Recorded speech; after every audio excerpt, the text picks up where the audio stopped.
An invisible waiter, an isolated booth behind velvet, a shaking signature over a contract. What he heard that 7:45 p.m. night in Chicago wasn't just tough negotiation. It was a calculated plan to push a man into a legal trap and ruin him without him realizing. A plan that would have worked if one French sentence hadn't been spoken a little too loudly. This is the story of how one small break in protocol interrupting and translating changed 3 lives forever. The most dangerous weapon in the room wasn't the contract resting on the polished mahogany table. It wasn't the powerful CEO with the authority to dissolve entire companies with a single stroke of a pen. And it certainly wasn't the aggressive corporate lawyer sitting with a bespoke leather briefcase by his feet. The most dangerous weapon in that private dining room was the man quietly refilling the water glasses. Marcus Halle. To the billionaires and executives sitting at the table, he was nothing more than a mechanism of the restaurant, a ghost in a black waistcoat. A pair of hands meticulously designed to serve the food, clear the porcelain plates, and vanish completely into the walls. And that's why the room felt safe to them. While the men in tailored suits smiled their way through a massive corporate fraud that would bankrupt an innocent man, Marcus was listening. He was processing every single syllable. He was reading tone, timing, hesitation, everything they assumed he couldn't understand. And he was counting down the agonizing seconds until he had to make an impossible choice. Save a complete stranger from financial ruin, or destroy the fragile, barely surviving life he had built for his young daughter. One whisper, one single break in restaurant protocol. That's all it took to shatter a $40 million illusion. Before we get into it, if you love cinematic stories with emotional twists and high-stakes decisions, subscribe now. You won't want to miss the moment Marcus breaks the rules. But what nobody at that high-stakes table knew was that Marcus wasn't always a waiter. He was a man who had already lost everything to a rigged corporate game once. And he wasn't about to sit back and watch it happen to someone else. And the worst part? The real victim at the table wasn't only Lauren. It was Vivian Sterling too, because she had no idea she was being used. The Alder Room, Chicago. 7:45 p.m. The staff locker room smells of industrial bleach and burnt coffee. Marcus Halle stands in front of a scratched metal mirror, buttoning his crisp white shirt and pulling his black vest tight. He looks exhausted, carrying the deep, bone-weary fatigue of 3 straight years in survival mode. His phone buzzes violently against the wooden bench. It's a voice message from Madame Dubois, the elderly woman who runs the neighborhood home daycare where his daughter stays while he works double shifts. Marcus hits play. The audio spills out from the small speaker in rapid, highly colloquial Quebecois French. Madame Dubois speaks at a blistering pace, explaining that his 6-year-old daughter Maya finally had her fever break. She details the exact dosage of the medication she administered, using complex medical phrasing that most people would struggle to follow even in their native language. Marcus doesn't miss a single beat. He doesn't need to pause the audio or translate it in his head. His brain processes the foreign language as naturally as breathing. Before his life fell apart 3 years ago, Marcus spent a decade living in Lyon, working as a senior logistics coordinator for a European supply chain. He doesn't just speak the language. He understands the cultural weight, the idioms, and the corporate nuance behind the words. He learned how meaning can change not by accident, but by design. Marcus whispers his reply into the phone. He thanks her, asks one quick follow-up question, and promises he'll be there the second his shift ends. He types a quick text message in English right after, confirming he will pay her for the extra overtime hours tonight. He locks his phone away. Taped to the inside of the cold metal door is a small photograph. Maya, wearing a mismatched superhero cape, smiling with a missing front tooth. Marcus stares at it for 3 long seconds. That image is his absolute fuel. It is the only reason he tolerates the swollen ankles, the degrading treatment from customers, and the suffocating invisibility of his current job. He steps out of the locker room and onto the dining floor. The cardinal rule at the Alder Room is brutal but simple. Anticipate, but do not exist. Table 4 is yours tonight, Halle, the floor manager, Henry, says as he intercepts Marcus near the kitchen doors. Henry is holding a seating chart, his knuckles white with stress. VIP corporate merger. High stakes. The CEO of Sterling Dynamics is hosting.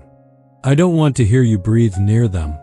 Anticipate their needs, but do not exist. Marcus nods. Table 4 is the soundproofed corner booth, hidden safely behind heavy velvet curtains. Marcus thought it was just going to be another long night of serving rich people. He didn't know Table 4 was a meticulously set trap, and the bait was about to be served.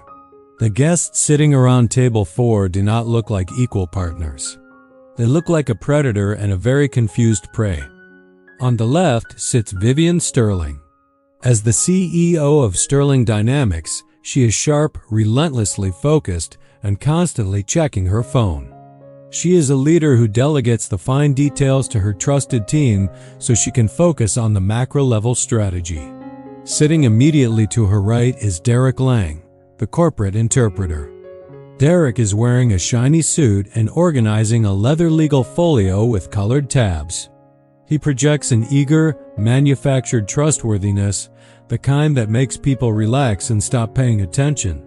On the right side of the table sits the target, Monsieur Laurent.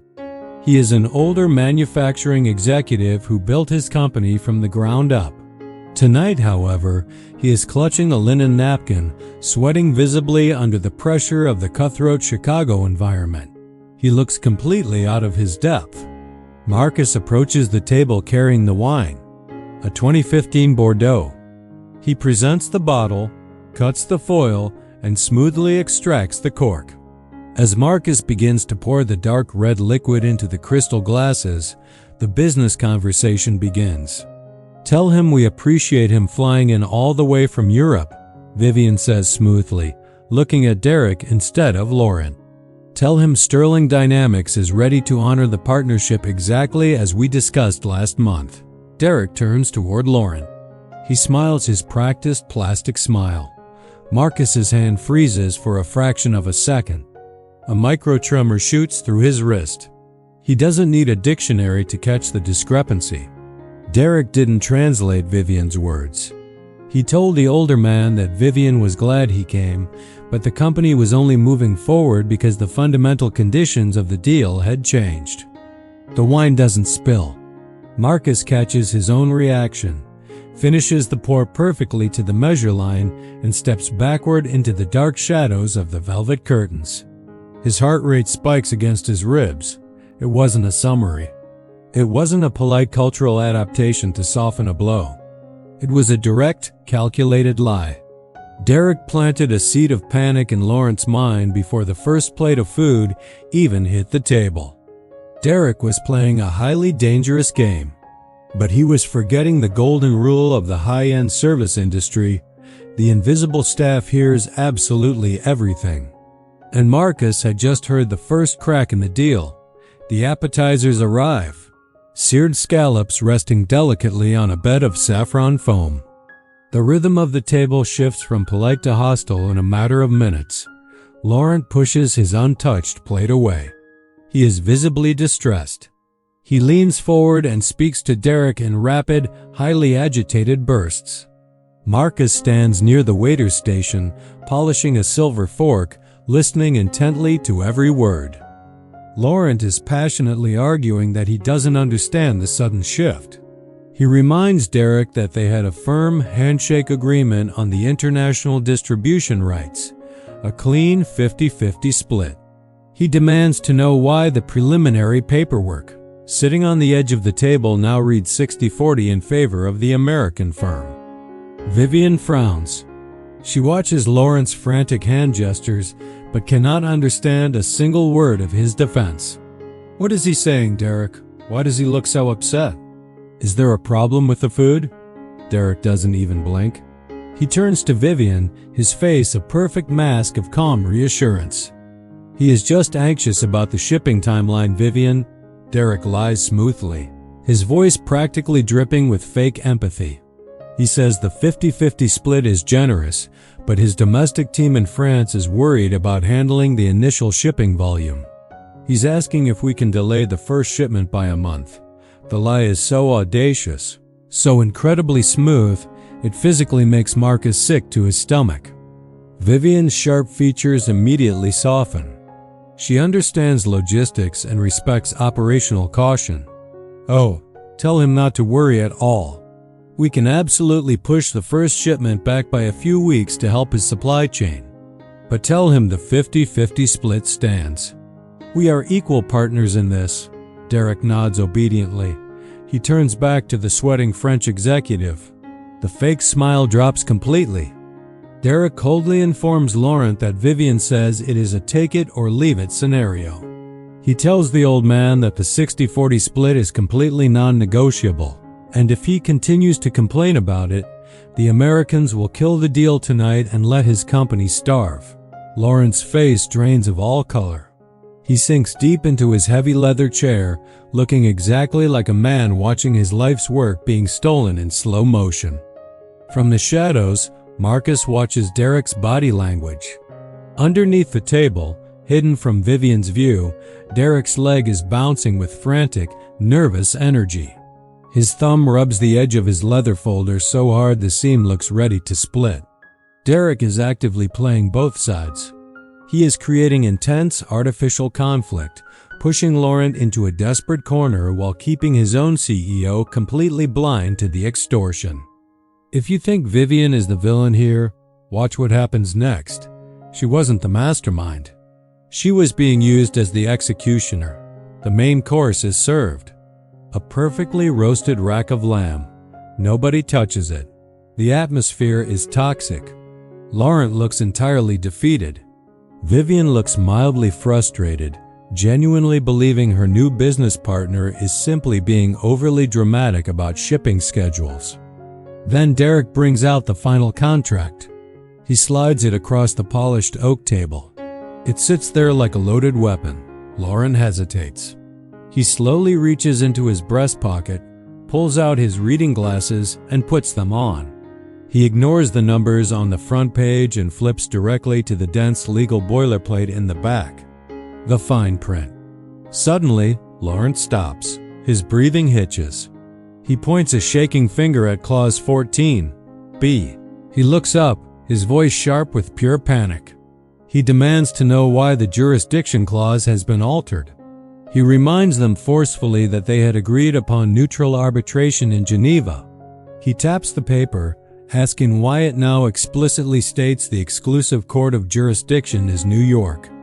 Standing 10 feet away, Marcus feels a cold chill run down his spine. He knows the specific trap. He lived it.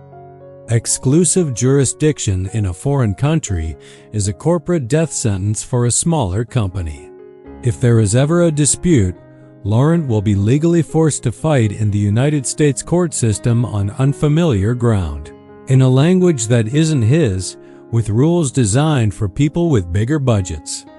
He will have to litigate in English while paying New York litigators over $1,000 an hour. He will bleed out financially before the trial ever reaches a judge. Geneva was his neutral shield. New York is his corporate graveyard.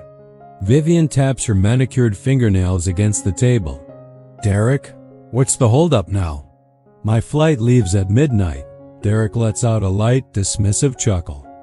He is just admiring the incredible thoroughness of our legal team, Vivian, Derek says, not missing a beat. He is actually asking about the wine pairing for the lamb. He says he loves this specific vintage. Vivian smiles, looking relieved that the business portion is finally over. Oh, wonderful. Tell him it's a 2015, and tell him let's sign the papers so we can eat. Derek turns his gaze to Laurent. His eyes are dead. Derek commands the old man to sign immediately. He lies again, telling Laurent that Geneva or New York makes no difference. Then comes the final threat. Derek tells him that if he doesn't sign right now, Vivian will pull the entire investment, and Laurent's company will go bankrupt by the end of the quarter. Laurent grips the heavy gold pen. His hand is shaking so violently he can barely hold the metal. This wasn't a negotiation. It was a hostage situation. And Marcus was the only person in the room who had the key to unlock the door. Marcus stands completely paralyzed by the waiter's station. He holds a heavy crystal pitcher of iced water. Time seems to warp, slowing down to an agonizing crawl. The ambient noise of the restaurant fades away into a dull hum. He looks at the trembling gold pen hovering over the dotted line. He looks at Derek's smug, sweating profile. He looks at Vivian, who is casually checking the time on her phone. If I open my mouth, Marcus thinks, his chest tightening with panic, I lose this job. Tonight. The older room management does not tolerate interference. They fire staff for making eye contact for too long. Interrupting a VIP corporate negotiation is a career death sentence in the hospitality industry. If he loses this job tonight, the rent check bounces on Tuesday morning. The eviction notice follows immediately. Maya needs stability. She needs the roof over her head. Just pour the water, Marcus. Do your job. Walk away. It's not your world anymore. But then, Marcus looks back at Laurent. He sees the raw, unadulterated terror in the old man's eyes. It is the exact same, suffocating fear Marcus felt 3 years ago when the bank foreclosed on his home after a predatory contract destroyed his own logistics firm. It is the terror of a man who played by all the rules and is still being crushed by a rigged system. Marcus closes his eyes. He remembers the bedtime story he read to Maya just last night. True courage isn't the absence of fear. It is the decision to protect the village even when you don't have a sword. Words are bridges. That used to be his motto back in his old life. Derek isn't building a bridge tonight. He is burning one down while locking an innocent man inside the flames. Marcus grips the crystal water pitcher. He sets his jaw. If Marcus speaks, he risks his daughter's future. If he stays silent, he destroys a man's life's work. What would you do? Marcus steps out of the shadows. He doesn't use the invisible waiter's glide this time. His footsteps are heavy, deliberate, and entirely human. He walks right into the intimate space between Vivian and Derek. He reaches over and begins to pour Vivian's water. The sound of the water hitting the glass echoes like thunder in the tense silence of the booth. Derek ignores him, entirely focused on Laurent. He urgently mouths a single word to the old man, pressing him to sign. Marcus stops pouring. He straightens his back. He doesn't step away. He remains anchored right beside the CEO. He clears his throat. "Ma'am," Marcus says. His voice is low, a little scratchy from hours of enforced silence, but it carries a weight that immediately commands the entire space. Vivian looks up, genuinely startled. She looks at the water pitcher, confused. "I'm fine on water, thank you. You can leave us." Marcus doesn't move a single inch. He looks directly into Vivian's eyes. It is a severe violation of protocol. "The gentleman isn't asking you about the wine pairing, ma'am," Marcus says evenly. The silence that crashes down on table 4 is absolute. It sucks the oxygen out of the room. Derek's head snaps up. "Excuse me?" Derek snaps, his voice rising in panic. "What do you think you're doing? Step back immediately. You are interrupting a private meeting." Vivian frowns deeply. She looks at Marcus. She sees the frayed collar of his uniform, the dark circles under his eyes, but she also sees the terrifying, unblinking steadiness of his gaze. "What did you just say?" Vivian asks. Before Marcus can answer, a hand violently grabs the back of his collar. It is Henry, the floor manager. Henry's face is purple with rage. He yanks Marcus backward, nearly pulling him off his feet. "Miss Sterling, I am so profoundly sorry." Henry gasps, his hands shaking as he grips Marcus's arm like a vice. This man is having a mental break. He is fired as of this second. "I am calling building security." Henry reaches out and physically rips the brass name tag off Marcus's chest. The pin tears a hole in the fabric of his vest. The threat is real. The job is gone. Derek stands up aggressively. Yes, get him out of here. The man is clearly deranged. Vivian, let's just sign the paperwork. Marcus plants his feet. He fights against Henry's grip just long enough to lock eyes with the CEO one last time. He has crossed the point of no return. He didn't ask about the wine. Marcus raises his voice, cutting through the chaos. He asked why the jurisdiction clause was secretly changed from Geneva to New York. He thinks you are laying a legal trap to bankrupt him. Henry pulls harder, dragging Marcus toward the kitchen doors.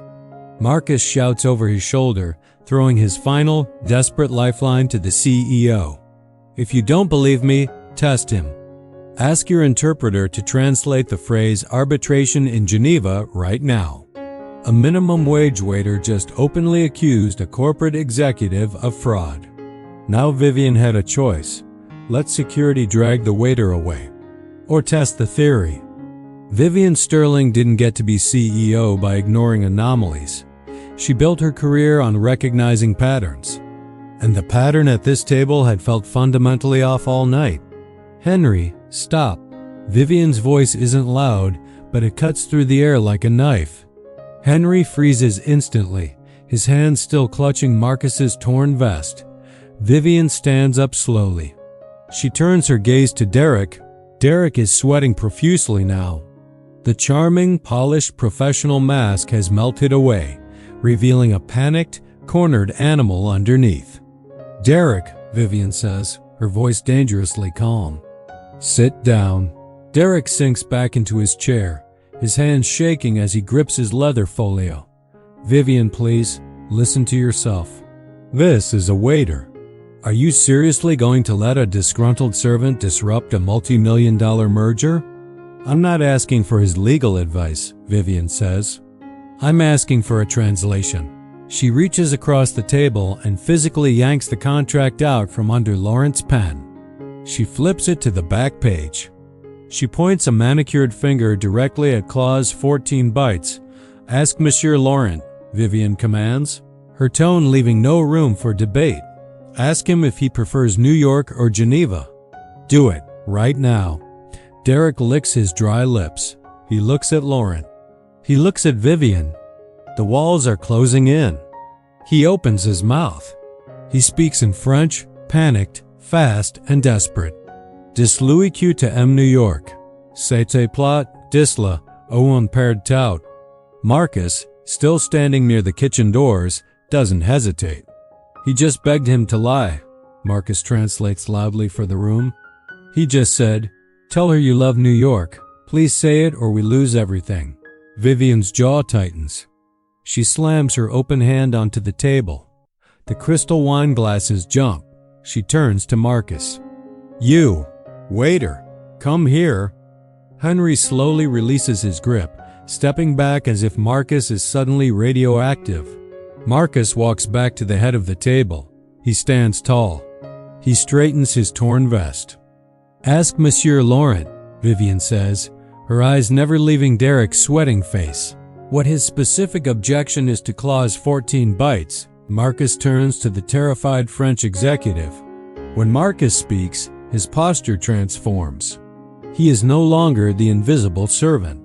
He speaks in flawless, elegant, authoritative business French.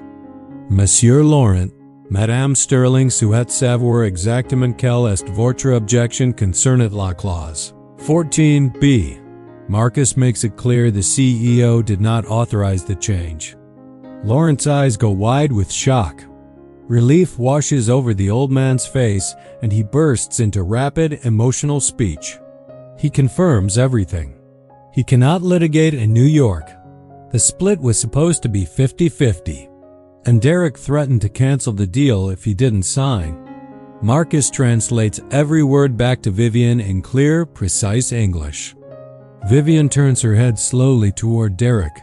The look on her face is lethal. Derek throws his hands up, stuttering wildly. It was a negotiation strategy, Vivian. I swear, Grant said we needed to push them hard at the final hour. Grant said we needed maximum leverage for the shareholders. Derek stops dead. The silence returns. He realizes exactly what he just blurted out. Derek thought the danger was over. But in his panic, he just handed Vivian the key to a much larger conspiracy. He just named the king. Grant? Vivian whispers. Grant Ashford? The name hangs heavy in the air. Grant Ashford is the chief financial officer of Sterling Dynamics. Her trusted right-hand man. The puzzle pieces snap together in Vivian's mind. She doesn't need to ask Derek another question. Offshore accounts, altered legal clauses, sabotage shipping schedules. It is an internal scheme to bleed foreign partners dry, and Grant planted Derek to execute the final blow. Vivian is ruthlessly efficient. She picks up the rigged contract and tears it completely in half. She looks at Laurent, promising him a new deal tomorrow on his original terms, with all legal fees covered by Sterling Dynamics. She sends a single text message. 3 minutes later, 2 massive security guards from her private detail enter the restaurant. They escort a hyperventilating Derek out the back door. Henry approaches Vivian, bowing slightly. Ms. Sterling, again, my profound apologies. This man is fired. He will never step foot in. Shut up, Henry, Vivian snaps. Vivian picks up her purse. She turns and looks at Marcus. She sees the torn uniform. But she also sees a razor-sharp intellect that just saved her from a legal disaster. You have a highly singular skill set for a man serving lamb chops, Vivian says. I have a daughter, ma'am, Marcus replies quietly, and I have bills to pay. I did what I had to do. She pulls out a heavy matte black metal business card and holds it out. I can't trust anyone in my C-suite right now, Vivian says. I need an independent translator. Someone outside the blast radius. I want you in my office tomorrow at 8 a.m. I will pay you the equivalent of your annual restaurant salary for 48 hours of temporary consulting work. We are going to read every email Derek and Grant sent to France in the last year. Marcus stares at the card in her hand. I don't have a suit that fits anymore, ma'am. A tiny smile touches the corner of Vivian's mouth. Then come in your damn waiter uniform, Marcus. I don't care. Just be there. Marcus had saved the deal. But accepting Vivian's offer meant stepping back into the corporate world that broke him in the first place.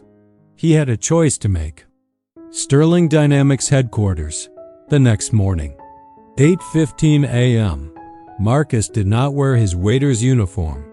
He went to a discount department store at dawn and bought a simple, clean button-down shirt and gray slacks. He sits in a glass-walled conference room on the 40th floor.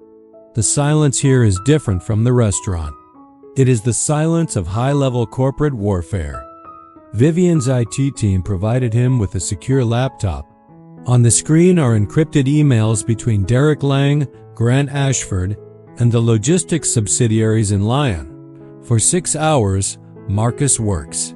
He doesn't just translate words, he decodes intent. He uses his decade of supply chain experience to connect the dots.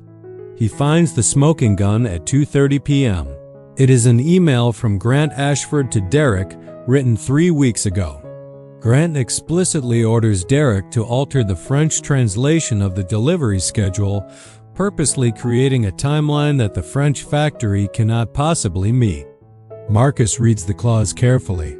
Force majeure. If the factory misses the impossible deadline, it triggers a breach of contract. Sterling Dynamics would legally seize Laurent's manufacturing assets as collateral and route the profits through an offshore shell company in the Cayman Islands. It wasn't just a bad negotiation. It was a corporate assassination planned meticulously for months. Marcus prints the email. He highlights the text. He places it in a red legal folder. He takes a deep breath, feeling a profound sense of competence he hasn't felt in 3 years. He isn't a ghost anymore. He is the man holding the matches. Grant Ashford thought he was untouchable. He thought his tracks were perfectly covered. He was about to find out exactly who read his emails. The executive boardroom. 4 p.m. Grant Ashford sits at the head of the long mahogany table. He is sipping a latte, looking completely relaxed. As far as Grant knows, Derek handled the problem at dinner last night and the rigged contract is currently in processing. The heavy glass door swings open. Vivian walks in. Her face is a mask of absolute calm. Behind her walks Marcus, holding the red folder. Grant frowns, lowering his coffee cup. He looks Marcus up and down with open disgust. Vivian? Who the hell is this? Did we order afternoon catering? This is Marcus Hawley, Vivian says coldly. My new temporary consultant for international relations. Grant bursts into a loud, mocking laugh. Consultant? Vivian, look at him. He looks like he parks cars downstairs. What game are you playing? He speaks significantly better French than your friend Derek, Vivian says, her voice dropping the temperature in the room. And more importantly, he speaks the truth. Marcus steps forward. He opens the red legal folder. He doesn't look down at the papers. He looks straight into Grant Ashford's eyes. Over the past 8 hours, Marcus says, his voice projecting with undeniable authority, I reviewed 3 years of communications between Derek Lang, yourself, and the logistics subsidiaries in Lyon. I translated the hidden attachments. Marcus pulls out the printed email and slides it across the polished wood. You authorized Derek to alter the jurisdiction clauses, Marcus continues, unrelenting. You deliberately sabotaged the shipping schedules to trigger breach of contract penalties. And the offshore account trail matches the exact discrepancies in last night's contract. It's a systemic kickback scheme. Attempted corporate fraud. Grant's face goes the color of wet ash. He stands up so fast his heavy leather chair tips over and crashes to the floor. You can't prove any of this. Grant shouts, This is a joke. This man is a nobody. He's a waiter from a restaurant. I am the nobody who listened, Marcus says softly. The glass doors behind them open again. 3 men in dark suits with badges clipped to their belts step into the boardroom. They are here for Grant. The ghost had officially stepped out of the shadows, and his life was about to change forever. 6 months later, the Alder room is packed. The dinner rush is in full swing. The clatter of silverware and the hum of wealthy conversation fill the air. Marcus Hawley walks through the front doors. But this time, he doesn't head toward the cramped, fluorescent-lit locker room in the back. He hands his cashmere overcoat to the hostess and walks directly into the main dining floor. He is wearing a tailored navy blue suit. He moves with calm, assured grace. He is now the full-time director of international relations for Sterling Dynamics. He heads to table 4, the secluded corner booth. Monsieur Laurent is already sitting there, sipping a glass of champagne. When he sees Marcus, the old man's face lights up. He stands up to embrace Marcus warmly, greeting him as an old friend. They sit down. They are celebrating the final closing of the new legitimate distribution deal. A clean 50-50 split, arbitration strictly in Geneva. Laurent's legacy is secure. A waiter approaches the table with a bottle of wine. It isn't a young kid. It's Henry, the floor manager himself. Henry looks nervous. His hands are trembling slightly as he presents the bottle. Monsieur Hawley, the 2015 Bordeaux you requested? Marcus looks up at his former boss. He sees the sweat beading on Henry's forehead. He knows exactly how Henry's feet hurt right now. He knows the panic of worrying about a tip from a powerful VIP. Marcus doesn't gloat. He simply smiles. A kind, genuinely empathetic smile. Thank you, Henry, Marcus says softly. That would be absolutely perfect. Henry visibly sags with relief. He pours the wine with practiced perfection and retreats quickly into the shadows. At the end of the night, Marcus takes out a pen to sign the check. The meal was comped by the restaurant, but the tip line remains open. Marcus writes the number. $2,000. Underneath, he leaves a short note on the receipt. For the invisible ones in the kitchen. Keep going. He walks out of the restaurant, stepping into the crisp Chicago night. His phone buzzes in his pocket. A video call? Marcus smiles, answers it, and holds the screen up. It's Maya. She is sitting in her own bedroom in a beautiful new apartment. She is wearing her superhero cape and she is holding a drawing up to the camera. A massive, colorful bridge connecting two sides of a river. Look, Daddy, she squeals happily. I built a bridge. Marcus feels a lump form in his throat. Tears prick the corners of his eyes, but they are tears of profound peace. It's beautiful, baby, Marcus whispers. It's the strongest bridge I've ever seen. I'll be home in 10 minutes to see it for real. The camera slowly pulls back, rising high above the glittering Chicago city lights, showing Marcus Hale, no longer a ghost, no longer invisible, walking firmly and proudly into his reclaimed life. Sometimes, the bravest thing a human being can possibly do is choose to speak when the entire world has trained them to be silent. Marcus Hale didn't just find his voice that night. He found his identity. The translation that saved a multi-million-dollar company was impressive, but the most difficult translation of all was Marcus learning how to be himself again. Never underestimate the person standing quietly in the shadows. Never ignore the invisible workers holding up the room, because they might just be the ones holding the keys to the truth. If this story moved you, if you believe in the power of integrity and the courage to speak up, hit that like button. Subscribe to the channel for more stories about the everyday heroes hiding in plain sight. And remember, your voice is your power. Use it.